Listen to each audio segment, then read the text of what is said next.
17-year-old Ethan Miller woke up to the sound of his alarm buzzing insistently, dragging him out of a restless sleep. He had a full day ahead, 2 hours of schoolwork before classes started, basketball practice afterward, and a mountain of homework stacked neatly on his desk like an imposing fortress. He had always been ambitious, a student who wanted to do everything and do it well. But lately, it felt like no matter how hard he tried, he was running on a treadmill that never stopped. By the time Ethan got to the kitchen for breakfast, his mind was already racing through the day's to-do list. Finish math homework, prepare for chemistry test, respond to group chat messages, practice free throws. Maybe I should study for AP history too. He poured cereal into a bowl mechanically, barely tasting it, his thoughts bouncing from one task to the next like ping-pong balls. His younger sister, Lily, ran past him to catch the bus, waving absent-mindedly. Ethan barely noticed. It wasn't that he disliked school or basketball. He loved learning and he loved playing. Yet he felt trapped in a constant cycle of motion with no rest. Everything he did seemed forced. Every day was a struggle to push forward, as if he were holding back an invisible resistance pressing against him. He had tried every method he knew, setting timers, making schedules, motivating himself with rewards, but by noon, he felt exhausted, his focus shattered, his patience gone. By the time he reached his first class, he already felt behind. Sitting at his desk, he fumbled with his notebooks while other students chatted and laughed around him. Every little distraction sent his mind spinning. A phone notification buzzed in his backpack. He felt a familiar pang of irritation, his heartbeat quickening. He wanted to concentrate, but concentration seemed just out of reach. He wanted calm, but a mental storm raged inside him. Ethan's problems weren't schoolwork, or even his goals, they were internal. He didn't need more tasks, he needed a way to work without fighting himself. Every plan he made, every schedule he set, felt like pushing a heavy boulder uphill. The more he forced, the heavier it became, and the more he fought against it, the more exhausted and frustrated he felt. That evening, Ethan trudged home, dragging his backpack like a weight. His grandfather, Mr. Miller, was sitting in the living room reading a tattered old book. Ethan flopped onto the couch beside him without a word. After a long sigh, Mr. Miller looked up and said gently, "Ethan, I can see the tension in your eyes. You're trying so hard, but forcing yourself isn't helping. Is it?" Ethan shook his head. I don't know how to make it easier. I want to do everything, but it never feels enough. I'm exhausted, Grandpa." Mr. Miller closed his book and leaned back in his chair, a small smile forming on his lips. "You know, there's a principle I learned a long time ago. It's from a book of ancient wisdom. The hard and rigid will break. The soft and adaptable will prevail." Ethan frowned. "I don't get it." "You've been fighting yourself, Ethan," Mr. Miller explained. "Every day you push harder, work longer, and try to control every little thing. But life doesn't work like that. Sometimes, the secret to achieving more is learning to flow, to move with what's already there, rather than against it. It's called effortless action. You've felt it before, haven't you?" Ethan thought for a moment.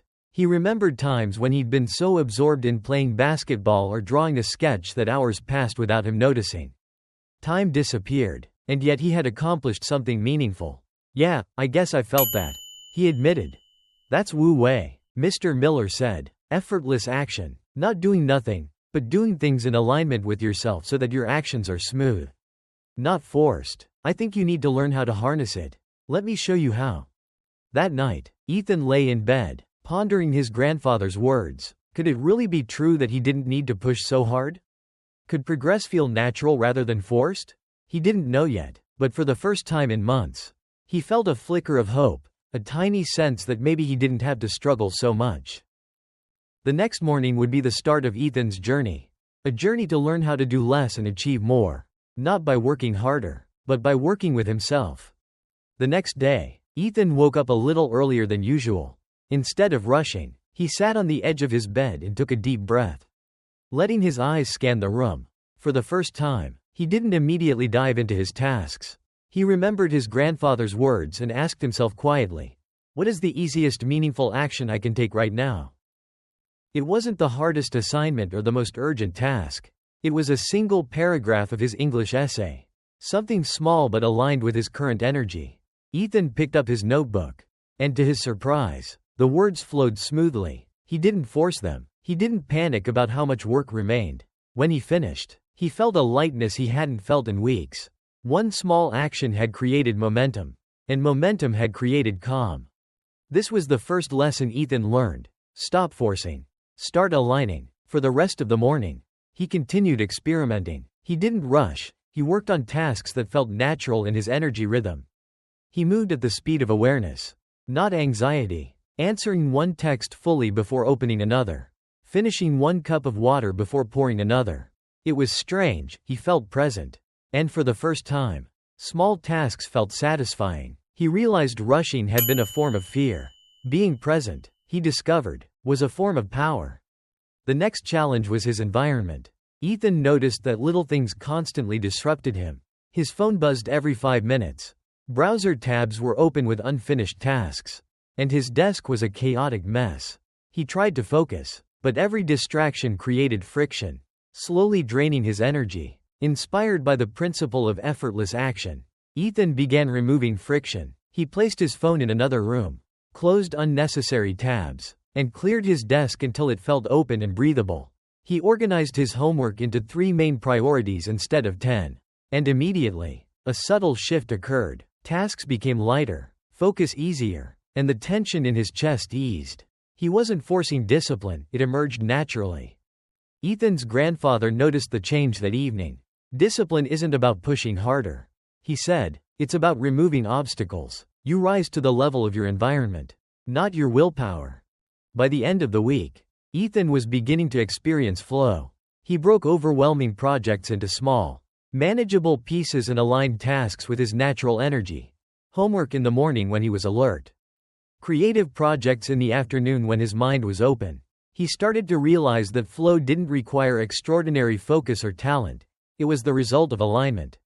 By working with his strengths and rhythms, everything felt easier. Stillness was the next lesson. Ethan had always equated sitting still with wasting time. Pausing felt like falling behind. But one afternoon, he tried sitting quietly for 2 minutes before starting his homework. At first, his mind panicked. I should be doing something.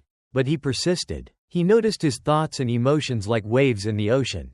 With each pause, his mind settled, and actions became more intentional. Small bursts of stillness trained his nervous system to respond calmly rather than react impulsively. Letting go was perhaps the most counterintuitive lesson. Ethan had always tried to control everything, his schedule, his grades, even his relationships. But the more he tried, the more anxious he became. Guided by his grandfather, he practiced releasing battles he couldn't win. If someone was rude, he didn't take it personally. If plans fell apart, he adapted. If traffic slowed him down, he breathed instead of losing control. By letting go, he paradoxically gained clarity and true control. His energy was no longer scattered, and his decisions became calmer and cleaner. Finally, Ethan learned the most profound lesson. Happiness comes from meaningful ease. Each morning, he asked himself, what action today feels light and meaningful? Sometimes it was finishing one assignment. Sometimes helping his sister. Sometimes taking a slow walk outside. By choosing aligned actions, Ethan's days became smoother, deeper, and more fulfilling. He wasn't rushing or forcing, he was flowing. As the weeks passed, Ethan's life began to transform. Mornings that once felt chaotic now felt deliberate. He moved through his school day with presence, giving full attention to his classes and projects. Basketball practice became a zone of effortless skill. He flowed naturally, hitting shots and making passes without strain. His friends noticed the change, commenting on how calm and confident he had become. The visual metaphor of a river often came to his mind. Life was like rowing downstream. He still put in effort, but he no longer fought the current. By aligning with his natural rhythm, removing friction, practicing stillness, and letting go of what he couldn't control, Ethan was finally living the principle his grandfather had taught him. One evening, Ethan sat on his porch and reflected on how far he had come. He remembered mornings filled with frustration and panic, afternoons consumed by distractions, and nights spent lying awake with stress gnawing at him. And now, life felt smooth. Challenges still came, but they no longer overwhelmed him. He acted intentionally, responded thoughtfully, and found joy in the present moment. Ethan's secret wasn't magic or extraordinary talent. It was understanding the 7 lessons of effortless action.